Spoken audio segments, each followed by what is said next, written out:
Dog father नहीं नहीं God father, अब आगे क्या होगा? एक तो वो हत्यारा अभी तक नहीं मिला, उसके ऊपर ये नया पुलिस ऑफिसर हमारा ब्लड प्रेशर ऊपर नीचे करता जा रहा है। धरती फिर से हिल रही है भाई। अरे ये बाल में आग फिर से आ गया।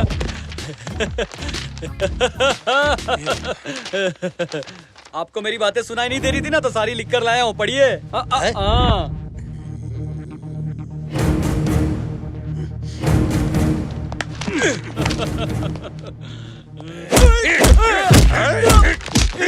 अबे 4 क्लास क्या पढ़ लिया तू? अपने आप को बड़ा पढ़ा लिखा समझता है क्या? तुझे पता नहीं कि काला अक्षर मेरे लिए भैंस बराबर है। भैंस से कहीं के छोटे तू आया तो मुझे याद आया कि आज मेरी गली में चांद निकला। ये गूंगा मेरे 12 बजा रहा था। पर 12 तो इसकी शक्ल पे बजे। अरे इसकी शक्ल ही ऐसी है। कल गूंगा बनकर मोना एक्टिंग कर रहा था और आज ये लव लेटर लेकर आया है। देखो ये हिंदी में लिखा है फारसी में। अबे चुप इटारसी, जरूर मेरी बुराई की होगी इसने। तूने अभी तक नहीं बताया? मुझे तो लगा कब का बता दिया होगा। क्या नहीं बताया? कुछ नहीं झुन्नू भाई, इरफान और उसके आदमियों को और मिनिस्टर और उसके बेटे राकेश को किसने मारा वो लिखा है इसमें। उन्हें किसने मारा? मैंने। और किसने? तुमने? हाँ झुन्नू भाई। देख छोटे, ये कॉमेडी का वक्त नहीं है, मैं फुल ट्रेजेडी के मूड में हूँ। मैं कॉमेडी क्यों करूँगा? आपको यकीन नहीं होता ना?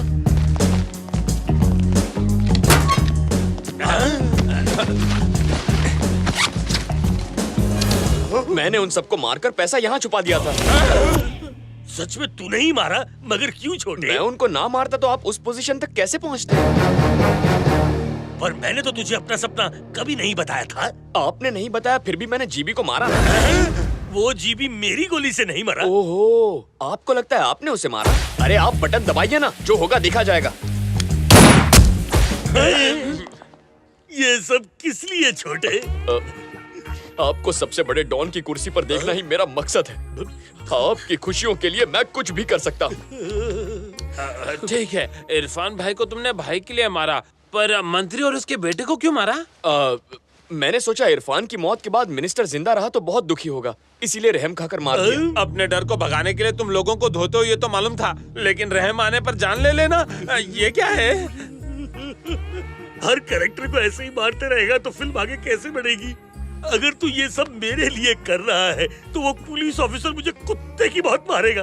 गन दिखा के कहेगा तेरा क्या होगा कालिया, तो मैं क्या जवाब दूंगा? डर लगता है तो उसे मार दीजिए भाई। आपके लिए तो मैं उस पुलिस ऑफिसर को भी मार दूं। आप टेंशन मत लीजिए भाई, मैं हूं ना, मैं सब सेट कर दूंगा। आप तो बहुत बड़े जादूगर हो भाई।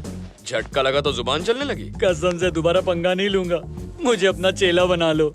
यहाँ मैं आया था सबके सामने आपकी पोल खोलने, और आपने तो मेरा गला खोल के सबकी बोलती बंद कर दी। अब आपका गेम बजाना किसी के बस की बात नहीं, बस उस ऊपर वाले को छोड़कर।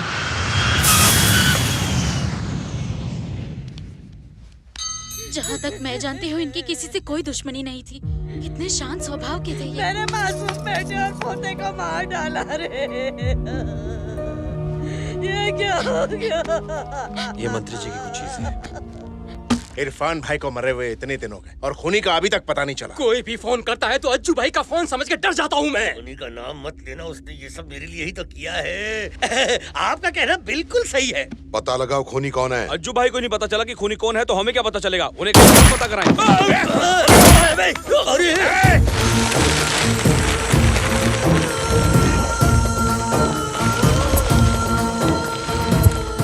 वो कौन है पता चला? 20 दिनों से मैं यही बात सुनता आ रहा हूँ।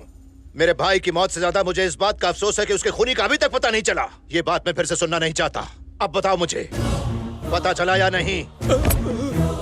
पता चला या नहीं? ये तो मैं बड़ी असमंजस में फंस गया हूँ। बताऊंगा तब भी मरूंगा और नहीं बताऊंगा तब भी।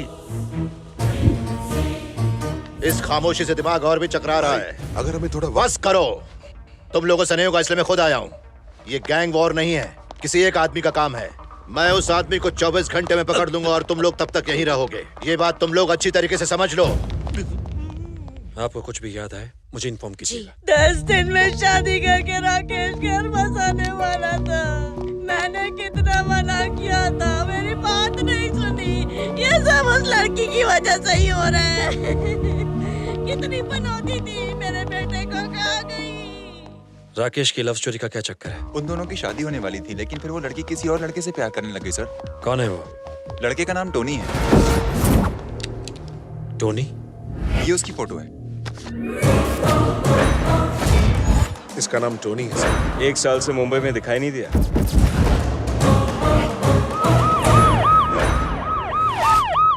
टोनी यहाँ रहता है? रहता यही है, पर मंदिर गया है। कौन से मंदिर? देवी के मंदिर, गांव के बाहर पहाड़ी पर है।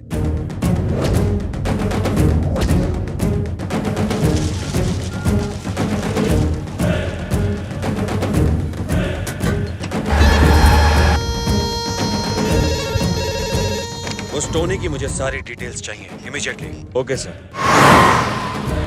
प्रभु द ग्रेट, अज्जू भाई ने ठान लिया है कि वो अपने भाई के खूनी को मार देगा, और टोनी ने ये सब मेरे लिए तो किया है। अगर टोनी भाई के हाथ लग गया तो हम भी खत्म हो जाएंगे। हम उस पुलिस ऑफिसर या अज्जू भाई के हाथ ना लगे, इसलिए इतनी दूर आपकी शरण में आए हैं प्रभु द ग्रेट। अब आप ही हमारी रक्षा कीजिए। 10 बार इस मंदिर की परिक्रमा कर लो, सब ठीक हो जाएगा। ये लड़का बेटा। हम दोनों शादी करने वाले हैं। अच्छा, अपना हाथ तो दिखाइए। रहने दीजिए, मैं ये सब नहीं मानता। अरे हाथ आगे करो ना। देखिए, इस टेढ़े की हाथ की रेखाएं सीधी नहीं होंगी। देखने में तो नहीं लगते, पर हो तुम बहुत टेढ़े। हाँ, आपने तो मेरा ही डायलॉग मारा। बेटी, मंदिर के हवन कुंड में आहुति देकर परिक्रमा कर लो, इससे सब कुशल मंगल हो जाएगा। जी ठीक है। चलता हूँ पंडित जी। तुम कहाँ जा रहे हो? अकेले में बात करने के लिए ही तो उन्हें वहाँ भेजा है। आज तक तुम्हारे जैसा हाथ किसी का नहीं देखा। कहते तुम कुछ और बात हो, आंखें तुम्हारी कुछ और कहती हैं। तुम्हारा हर व्यवहार तुमसे विपरीत है। किसी के समझ में नहीं आता कि तुम्हारा चरित्र है क्या। फिर भी आप काफी कुछ समझ गए। देखो बेटा, उस लड़की को मैं कई दिनों से जानता हूँ। बहुत ही नेक लड़की है, सच्चे दिल से चाहती है वो तुम्हें। ये उसकी आंखों में साफ नजर आता है। उसके दिल को चोट मत पहुंचाना। तुम्हारा जीवन संकटों से घिरा हुआ है, पर ये मत सोचना कि सदैव तुम्हारी विजय होगी। काल कभी भी तुम्हें डस सकता है।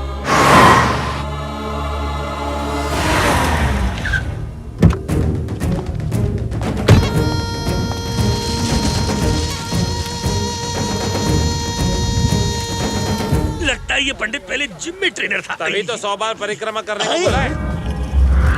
पहचान गया तो कुत्ते की बहुत मारेगा। नहीं पाया और बाकी कुछ नहीं पाया। नहीं पहचाना, नहीं पहचाना, नहीं पहचाना।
क्या कर रहे हैं?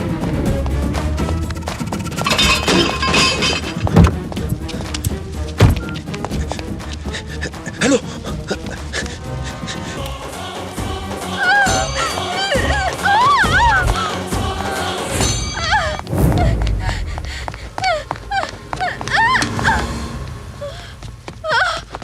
मुझे मारोगे तो मार दो। मैं जानती थी तुम अच्छे इंसान नहीं हो। निहारिका को ये सब पता चलेगा तो उस पर क्या बीतेगी। उसका तो दिल ही टूट जाएगा कि तेरे जैसा क्रिमिनल उसकी लाइफ में क्यों आया। क्यों आया तू? चुप रहो चित्रा।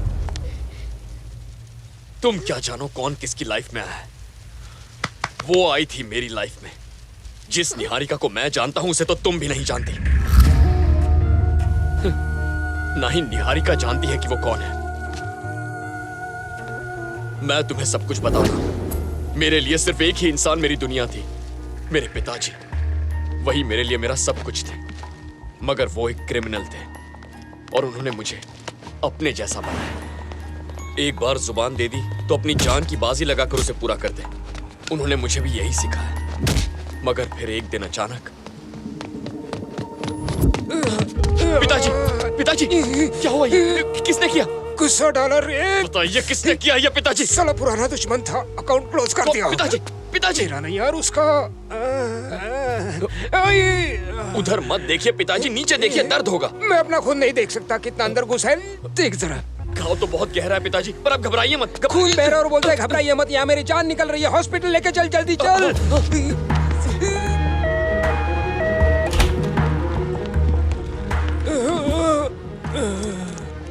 टोनी जी, मुझे तुमसे कुछ कहना है बेटा। हाँ पिताजी, बोलिए ना। हर घर में एक आध खोटा सिक्का होता है। हमारे घर में हम दोनों ही खोटे निकले। अपने घर में भी एक ही होना चाहिए, और वो मैं रहूंगा, और मेरे बाद कोई नहीं होगा। बस कीजिए पिताजी। हॉस्पिटल में आते आते मेरी जिंदगी की पूरी रील मेरी आंखों के सामने से गुजर गई। पूरी जिंदगी में मैंने खुद पर गर्व करने लायक कोई काम किया हो, मुझे याद नहीं आया बेटे। मैंने आज तक जो भी काम किए, आज वो मेरे साथ ही खत्म हो जाएंगे बेटा। मरने के बाद कोई मुझे याद करे, ऐसा कोई भी काम मैंने नहीं किया।